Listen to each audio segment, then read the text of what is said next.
ابھی آپ نے سورہ تکاثر اور سورہ عصر یہ دو صورتیں آپ کے سامنے قاضی اشفاق صاحب نے پڑھی. ترجمہ ہے سورہ تکاثر: تم لوگوں کو زیادہ سے زیادہ اور ایک دوسرے سے بڑھ کر دنیا حاصل کرنے کی دھن میں غفلت میں ڈال رکھا ہے، یہاں تک کہ اسی فکر میں تم لوگ دور تک پہنچ گئے. ہرگز نہیں، ان قریب تم کو معلوم ہو جائے گا. تم پھر سن لو کہ ہرگز نہیں. اگر تم یقینی علم کی حیثیت سے اس روش کو انجام دیتے ہو تو تمہارا یہ طرز عمل نہ ہوتا. تم دوزخ کو دیکھ کر رہو گے اور پھر سن لو کہ تم بالکل یقین کے ساتھ اسے دیکھ لو گے. پھر ضرور اس روز تم سے ان نعمتوں کے بارے میں جواب طلبی کی جائے گی. سورہ عصر: زمانے کی قسم، انسان در حقیقت خسارے میں ہے سوائے ان لوگوں کے جو ایمان لائے اور نیک اعمال کرتے رہے اور ایک دوسرے کو حق کی نصیحت کرتے رہے اور صبر کی تلقین کرتے رہے. خواتین و حضرات، ڈاکٹر اسرار احمد انشاءاللہ آج نجات کی راہ پر خطاب کریں گے. حاضرین کرام، یہ دنیا جسے ہم آزمائش کی جگہ کہتے ہیں، اللہ تعالیٰ نے بھی فرمایا ہے کہ وہی ہے جس نے تمہیں موت اور حیات بخشی تاکہ تمہیں آزمائیں کہ تم میں سے کس کا عمل بہتر ہے. تو پتہ یہ چل رہا ہے کہ اس دنیا کی عارضی زندگی میں ہم حالت امتحان میں ہیں، اور اس امتحان کا نصاب کیا ہوگا، اس امتحان کی کامیابی کے لیے ہمارے پاس کیا نصاب ہے، ہمارے لیے نجات کی راہ کیا ہے، یہ جاننے کے لیے ایک بار پھر میں گزارش کر رہا ہوں ڈاکٹر اسرار صاحب سے کہ وہ اپنے حکیمانہ انداز میں ہم سے خطاب کریں. ڈاکٹر اسرار احمد بعنوان نجات کی راہ. الحمدللہ وکفا والصلاة والسلام علی عبادہ الذین اصطفیٰ، خصوصاً علی افضلہم وخاتم النبیین محمد الامین وعلی آلہ وصحبہ اجمعین. اما بعد فاعوذ باللہ من الشیطان الرجیم. بسم اللہ الرحمن الرحیم. والعصر ان الانسان لفی خسر الا الذین آمنوا وعملوا الصالحات وتواصوا بالحق وتواصوا بالصبر. صدق اللہ العظیم. رب اشرح لی صدری ویسر لی امری واحلل عقدۃ من لسانی یفقہوا قولی. اللہم ربنا الہمنا رشدنا واعذنا من شرور انفسنا. اللہم ارنا الحق حقا وارزقنا اتباعہ وارنا الباطل باطلا وارزقنا اجتنابہ. اللہم اجعلنا من عبادک الذین آمنوا وعملوا الصالحات وتواصوا بالحق وتواصوا بالصبر. آمین یا رب العالمین. معزز حاضرین اور محترم خواتین، السلام علیکم ورحمۃ اللہ وبرکاتہ. اگرچہ گفتگو کا عنوان نجات کی راہ ہے، تاہم اس ضمن میں اس وقت صرف ایک سورت کے بارے میں گفتگو کا ارادہ ہے جس کا مرکزی مضمون یہی ہے، یعنی سورۃ العصر. اس سے پہلے کہ میں سورۃ العصر کے بارے میں کچھ عرض کروں، چند باتیں تمہیدی طور پر جان لیجیے. نمبر ایک، یہ قرآن حکیم کی مختصر ترین صورتوں میں سے ہے.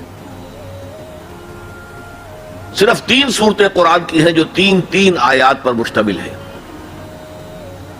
سورۃ العصر، سورۃ الکوثر، سورۃ النصر. 3 سے کم آیات پر کوئی سورت مشتمل نہیں ہے. تو 3 سب سے چھوٹی صورتوں میں سے ایک سورت سورۃ العصر. نمبر 2 یہ کہ یہ قرآن حکیم کی اولین صورتوں میں سے ہے. قرآن کا اسلوب یہ ہے جو سورہ ہود میں بیان ہوا، کتاب احکمت آیاتہ ثم فصلت من لدن حکیم خبیر، یہ ایک ایسی کتاب ہے کہ جس کی آیات پہلے محکم کی گئی اور پھر ان کی تفصیل بیان کی گئی اس ذات کی طرف سے جو حکیم اور خبیر ہے۔ ابتدا میں قرآن مجید کی چھوٹی چھوٹی صورتیں، لیکن یہ چھوٹی چھوٹی صورتیں مضامین کے اعتبار سے، حکمت کے اعتبار سے، ہدایت کے اعتبار سے اس محاورے کے مانند ہے کہ دریا کو یا سمندر کو کوزے میں بند کر دیا جائے۔ تیسری بات یہ کہ یہ قرآن حکیم کی جامع ترین صورت ہے۔ میرے انداز بیان کو پہچانی ہے، پہلے میں نے کہا یہ قرآن مجید کی مختصر ترین صورتوں میں سے ایک ہے، پھر میں نے عرض کیا یہ قرآن حکیم کی اولین صورتوں میں سے ایک ہے، اور اب میں کہہ رہا ہوں یہ قرآن حکیم کی جامع ترین صورت ہے۔ قرآن مجید کا موضوع ہے ہدایت، الف لام میم ذالک الکتاب لا ریب فیہ ھدی للمتقین۔ رمضان مبارک کی عظمت کے بارے میں بیان کیا، شہر رمضان الذی انزل فیہ القرآن ھدی للناس وبینات من الھدی والفرقان۔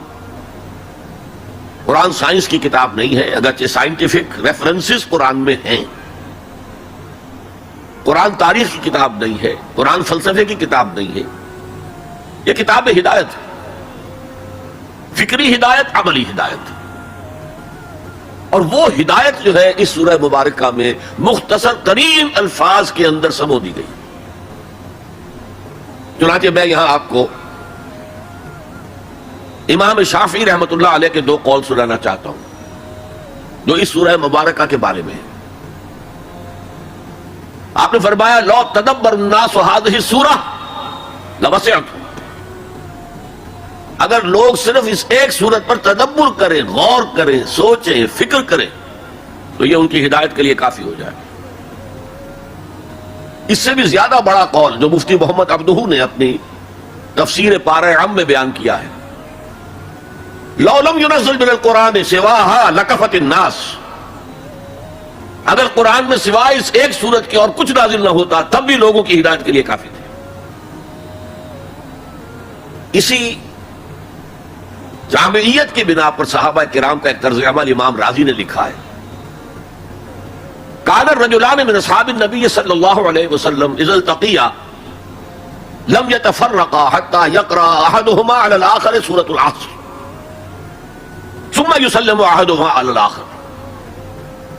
نبی اکرم صلی اللہ علیہ وسلم کے صحابہ کا معمول تھا کہ جب وہ باہم ملاقات کرتے تھے تو اس وقت تک علیحدہ نہیں ہوتے تھے جب تک ایک دوسرے کو سورۃ العصر نہ سنا لیں، اس کے بعد وہ پھر سلام کرتے تھے اور اپنے اپنے راستے پر چلے جاتے تھے۔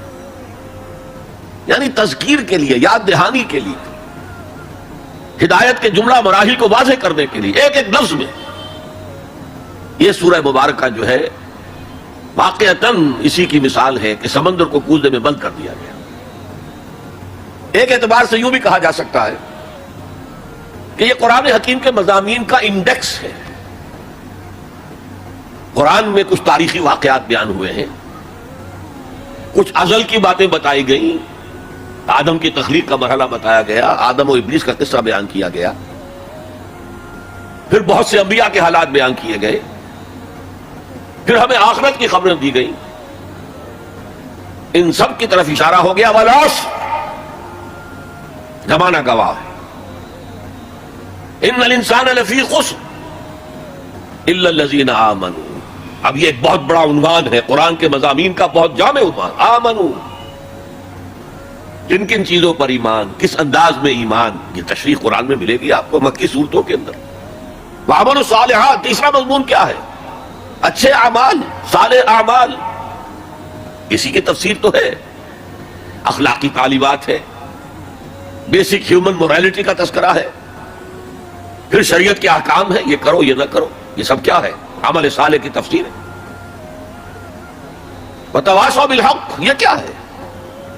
یہ مختلف عنوانات سے قرآن مجید میں مضمون آیا، کہیں اس کو کہا گیا امر بالمعروف نہی عن المنکر، کہیں سے کہا گیا ادعو الی سبیل ربک،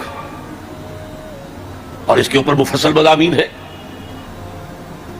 اور وَتَوَاصَوْا بِالصَّبْرِ، مدنی صورتوں میں جبکہ جنگیں ہو رہی تھیں تو صبر کی جو تلقین آئی ہے جس طرح سے آئی ہے وہ آپ کے علم میں ہے. تو یہی تو مضامین ہے نا قرآن کے. تو گویا کہ سورۃ العصر جو ہے مضامین قرآن کا ایک جامع انڈیکس ہے. چوتھی بات یہ نوٹ کر لیجئے کہ یہ کلام انتہائی مؤکد ہے، نہایت تاکیدی ہے. پہلے تو اللہ قسم کھا رہا ہے. اللہ بغیر قسم کھائے بھی کوئی بات کہے تو مستند ہے ان کا فرمایا ہوا، لیکن تاکید کے لیے والعصر، زمانے کی قسم کھائی.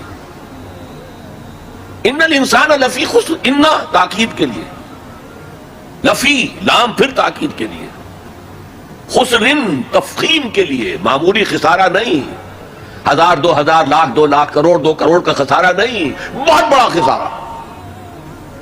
تاکید کی انتہا ہے. یہ 4 باتیں نوٹ کرنے کے بعد اب ذرا اس کا ترجمہ اور اس کا انالیسس دیکھیے. آیتیں 3 ہیں. والعصر، زمانے کی قسم ہے. یہ کلام مفید نہیں بنتا، اس سے کوئی معنی سمجھ میں نہیں آتے جب تک یہ معلوم نہ ہو کہ کس بات پر قسم کھائی جا رہی ہے. لہذا بات بنے گی والعصر ان الانسان لفی خسر. اب یہ کلام مفید ہے، اس کے معنی سمجھ میں آ گئے. اسی طرح تیسری آیت کے کوئی معنی نہیں بنتے جب تک کہ دوسری آیت کے ساتھ نہ جڑے. الا الذین آمنوا وعملوا الصالحات وتواصوا بالحق وتواصوا بالصبر، سوائے ان کے جو ایمان لائے اور جنہوں نے نیک عمل کیے، جنہوں نے حق کی وصیت کی اور جنہوں نے صبر کی وقت تاکید کی. بھئی یہ اللہ سے کلام شروع ہو رہا ہے تو یہ تو مستثنا ہے نا. مستثنا من ہو کیا ہے، کس سے مستثنا کیا جا رہا ہے؟ دوسری آیت کے ساتھ جوڑیں گے تو معلوم ہوگا کہ ہاں اب یہ کلام مفید ہے. ان الانسان لفی خسر الا الذین آمنوا وعملوا الصالحات وتواصوا بالحق وتواصوا بالصبر. اس سے کیا بات سامنے آئی؟ انگریزی میں جب آپ انالیسس کرتے ہیں کمپلیکس سینٹنس کا تو اس کا پرنسپل کلوز ایک ہوتا ہے. پرنسپل کلوز کیا ہے؟ ان الانسان لفی خسر. یہ اپنی جگہ ایک مکمل جملہ ہے، مکمل مفہوم کا حامل ہے. اگرچہ پہلی آیت بھی اسی کے ساتھ جڑ جائے گی، تیسری بھی جڑ جائے گی، اور یہ تینوں مل کر بھی ایک جملہ بنتے ہیں. زمانے کی قسم ہے تمام انسان بڑے شدید گھاٹے میں ہیں سوائے ان کے جو ایمان لائے اور جنہوں نے نیک عمل کیے اور جنہوں نے حق کی وصیت کی اور جنہوں نے صبر کی وصیت کی. اب ذرا اس جملے کو اپنے ذہن اور شعور کی سطح پر لکھ لیجئے یا لوح قلب پر کندہ کر لیجئے. زمانے کی قسم ہے تمام انسان خسارے میں ہیں، گھاٹے میں ہیں سوائے ان کے جو ایمان لائے اور جنہوں نے نیک عمل کیے اور جنہوں نے ایک دوسرے کو حق کی وصیت کی اور جنہوں نے صبر کی وصیت کی. اس جملے کو بار بار پڑھیے، بار بار پڑھیے، بار بار پڑھیے اور پھر کچھ نتیجے نکالیے. اس جملے میں کامیابی اور ناکامی کا ایک معیار ہمارے سامنے آ رہا ہے جو ہمارے عام طور پر ذہنوں میں معیارات قائم ہیں کامیابی کے، ان سے بالکل مختلف. ہم کسے کامیابی سمجھتے ہیں؟ جو زیادہ دولت مند ہے زیادہ کامیاب ہے، جس کی جائیداد زیادہ ہے زیادہ کامیاب ہے، جس کی تجارت بہت پھیلی ہوئی ہے زیادہ کامیاب ہے، جس کے پاس عہدہ بہت بڑا ہے زیادہ کامیاب ہے. یہی ہمارے کامیابی کے تصورات ہیں. ان تمام تصورات کی نفی ہے. کامیابی ان چیزوں سے متعلق ہے ہی نہیں. کامیابی تو ان 4 چیزوں سے متعلق ہے: ایمان، عمل صالح، تواصی بالحق، تواصی بالصبر. یہ ہے تو کامیابی ہے، یہ نہیں ہے تو کوئی کامیابی نہیں. آپ کو سلطنت عرضی مل جائے کوئی کامیابی نہیں، دنیا بھر کی نعمتیں مل جائے کوئی کامیابی نہیں، جب تک کہ یہ 4 چیزیں موجود نہ ہوں: ایمان اور عمل صالح اور تواصی بالحق اور تواصی بالصبر. اور اگر یہ 4 چیزیں حاصل ہوں تو چاہے کوئی آپ کو جانتا بھی نہ ہو، چاہے آپ کسی کٹیا میں رہتے ہو، کوئی محل نہ ہو آپ کے پاس، چاہے آپ کو روکھی سوکھی بھی مشکل سے ملتی ہو، آپ کامیاب ہیں. یہ ذہن میں رکھیے. معیار جب تک ہمارا یہ نہیں بنے گا ہم اسلام کے راستے پہ چل ہی نہیں سکتے. اس لیے کہ انسان جو بھاگ دوڑ کرتا ہے، جو سعی کرتا ہے، دن رات محنت کرتا ہے، راتوں کو سوچتا ہے، پلاننگ کرتا ہے، وہ کامیابی کے حصول کے لیے. اگر کامیابی کے یہ تصورات ہیں تو انہی کے لیے بھاگ دوڑ کرے، دنیا میں گم ہو جائے گا. جیسے اقبال نے کہا کہ کافر کی یہ پہچان کہ آفاق میں گم ہے، اور مومن کی یہ پہچان کہ گم اس میں ہے آفاق۔ یہ معیار ہے در حقیقت، جیسے کہ حضور نے فرمایا صلی اللہ علیہ وسلم کہ بہت سے لوگ ایسے بھی ہوتے ہیں جو اگر کسی محفل میں جانا چاہیں تو باہر نہ پا سکے، انہیں اجازت ہی نہ ملے۔ اگر وہ کہیں رشتہ کرنا چاہے تو کوئی انہیں رشتہ نہ دے۔ لیکن اللہ کی نگاہ میں ان کا وہ مقام ہوتا ہے کہ اگر وہ بھولے سے کسی بات پر قسم کھا لے تب بھی اللہ ان کی قسم کی لاج رکھتا ہے۔ آپ سوچئے ابو ہریرہ کا کیا مقام تھا، ابو ذر کا کیا مقام تھا۔ حضور فرماتے ہیں صلی اللہ علیہ وسلم من کان یسرہ ان ینظر الی زوج عیسیٰ فلینظر الی صاحب ابی ذر، جس شخص کو اس سے خوشی حاصل ہوتی ہو کہ حضرت عیسیٰ کا زہد اپنی آنکھوں سے دیکھے تو میرے اس ساتھی، میرے اس دوست ابو ذر کو دیکھ لے۔ یہ لوگ ہیں کامیاب ترین۔ حضرت علی کی جب شادی ہو رہی تھی حضرت فاطمہ سے رضی اللہ تعالی عنہما، ان کے پاس کوئی مکان نہیں تھا۔ ایک انصاری صحابی نے ایک حجرہ دیا ہے جس میں کہ وداع ہو کر حضرت فاطمہ گئی، کوئی گھر نہیں تھا، فقراء صحابہ میں سے تھے، مہر دینے کے لیے کچھ نہیں تھا۔ حضور نے پوچھا کچھ ہے علی تمہارے پاس مہر دینے کے لیے؟ عرض کیا حضور کچھ نہیں میرے پاس۔ فرمایا تمہارے پاس وہ زرہ ہوتی تھی ایک؟ عرض کیا جی زرہ تو ہے، لیکن ظاہر بات ہے زرہ تو ہتھیار ہے، جنگ کے لیے ہے، جہاد فی سبیل اللہ کے لیے۔ آپ نے فرمایا جاؤ اسے بیچو یا گروی رکھو، کچھ لے کر آؤ، مہر تو دینا ہے۔ کیا اس مفلسی کی وجہ سے حضرت علی ناکام انسان تھے؟ لیکن واقعہ یہ ہے کہ کامیابی کے اور ناکامی کے اس معیار پر ہمارا دل ٹھکتا نہیں۔ دل ٹھک جائے تو کیا کہنے، زندگی میں انقلاب آ جائے۔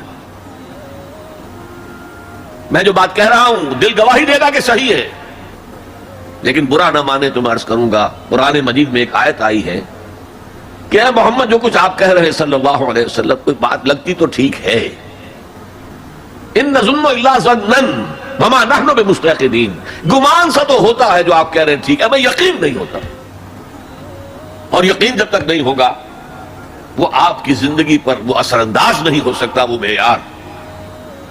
کہنے کو ہم کہتے ہیں ہمارا آخرت پر ایمان ہے، اور آخرت کی زندگی ابدی زندگی ہے، اور اصل زندگی آخرت کی زندگی ہے، وَإِنَّ دَارَ الْآخِرَةَ لَهِيَ الْحَيَوَانُ۔ لیکن ہماری بھاگ دوڑ، ہماری سعی و جہد، کہاں سے کہاں ہم جاتے ہیں اچھے کیریئرز کی تلاش میں۔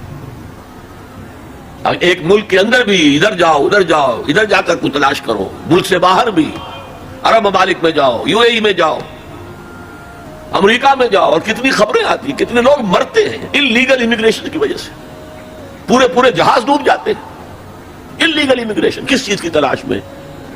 کیا اللہ یہاں رازق نہیں ہے، رزق نہیں دے سکتا؟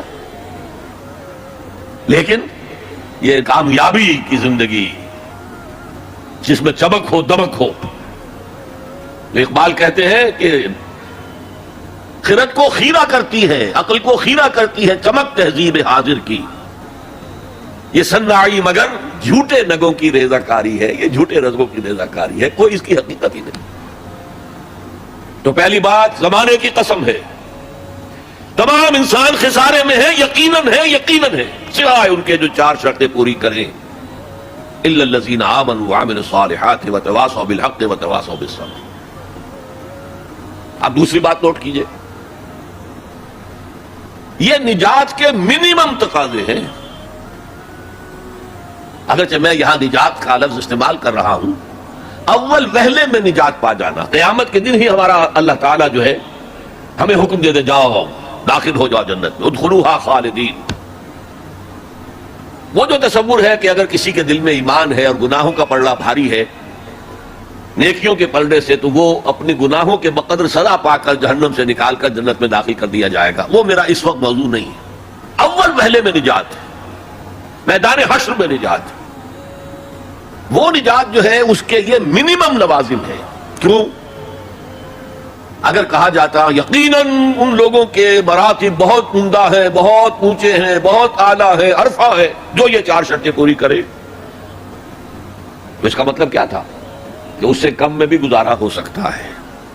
زیادہ اونچا رتبہ نہ صحیح, زیادہ اونچی جنت نہ صحیح, چھوٹی جنت ہی ہو جائے گی, لہذا اس سے کم پر بھی گزارا ہو سکتا ہے. لیکن یہاں کیا ہے؟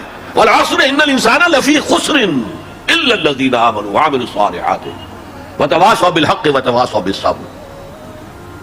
یہ تو منیمم تقاضا ہے, کم سے کم تقاضا ہے, لازمی تقاضا ہے. اس کے بغیر وہ فوری نجات ممکن نہیں. اب تیسری چیز, اور یہ ہمارے تصورات کی بڑی نفی کر دینے والی شے ہے, یہ چاروں شرطیں لازم ہیں. ہم سمجھ بیٹھے صرف ایمان سے نجات ہو جائے گی. اس سے بھی آگے ایمان ہو نہ ہو, ہم مسلمان ہیں, محمد کے امتی ہیں صلی اللہ علیہ وسلم, نجات تو ہو ہی جانی ہے. یہی تصورات ہیں کہ جنہوں نے ہمیں بے عمل کر دیا. جب بغیر کسی سعی کے, بغیر کسی محنت کے, بغیر کسی بھاگ دوڑ کے, بغیر کسی قربانی کے نجات حاصل ہو جائے تو کس کا دماغ خراب ہوا ہے کہ وہ محنتیں کرے, مشقتیں کرے, قربانیاں دے, اپنا خون دے, اپنا مال دے. لہذا یہ چاروں چیزیں لازم ہیں. یہ اللہ کا کلام ہے, یہ شاعری نہیں ہے. شاعری میں مبالغہ بھی ہو جاتا ہے. اللہ کا کلام ایک ایک حرف, جو غالب کہتا ہے کہ گنجینہ معنی کا طلسم اس کو سمجھیو, جو لفظ کے غالب میرے اشعار میں آوے. میرے اشعار میں جو لفظ آتا ہے اس کو گنجینہ معنی کا طلسم سمجھنا, یوں نہیں کہ میں نے ایسے ہی عام طور پہ وہ لفظ استعمال کر دیا. اور فارسی میں کہتا ہے زیر ہر ہر لفظ غالب چیدہ میں خانہ ہے. میں نے غالب کے ایک ایک لفظ کے نیچے ایک میں خانہ پایا, علم کا میں خانہ, حکمت کا میں خانہ, فلسفے کا میں خانہ. تو یہ قرآن غالب نے تو تعلیق کی ہے, لیکن یہ اللہ کا کلام ہے, یہاں ہر حرف لازم ہے. اسی لیے دیکھیے میں آپ کو جملہ سنا رہا ہوں امام رازی رحمت اللہ علیہ کا, جو میرے نزدیک جامع ترین تعبیر ہے اس بات کی جو میں آپ کے سامنے رکھ رہا ہوں. ان هذه الآیہ فیہا وعید شدید. لوگوں جان لو, اس آیت میں تو بڑی شدید وعید ہے. لأن اللہ تعالی حکم بالخسار علی جمیع الناس, اس لیے کہ اللہ تعالیٰ نے تو فیصلہ کر دیا تمام انسانوں کے لیے خسارے کا, گھاٹے کا, تباہی کا, بربادی کا. الا من کان آتیا بہذہ الاشیاء الاربعہ, سوائے ان کے جو یہ چار چیزیں پوری کریں. وہی الایمان والعمل الصالح والتواصی بالحق والتواصی بالصبر. اب غور سے سنیے, فدل ذلک ان النجات معلقۃ بمجموع هذه الاشیاء. اس سے اس بات پر دلیل بنی ہے, رہنمائی ہوئی ہے کہ نجات کا تعلق ہے, نجات معلق ہے, نجات مشروط ہے ان چاروں چیزوں کے جمع ہو جانے سے. یہ نہیں کہ ایک چیز سے ہی آپ کو نجات حاصل ہو جائے. تو یہ کامیابی اور ناکامی کا ایک معیار ہے, اور پھر یہ کہ اس معیار میں چاروں چیزیں لازم. اگرچہ ایک بات ہوگی, ہو سکتا ہے پہلی چیز میں انسان بہت اونچا ہو, دوسری میں اتنا اونچا نہ ہو, تیسری میں پھر اونچا ہو, چوتھی میں اتنا اونچا, یہ تو ہو جائے گا. لیکن بنیادی طور پر یہ چاروں شرطیں پوری ہوگی تو نجات ملے گی, ورنہ نہیں. اس سورہ مبارکہ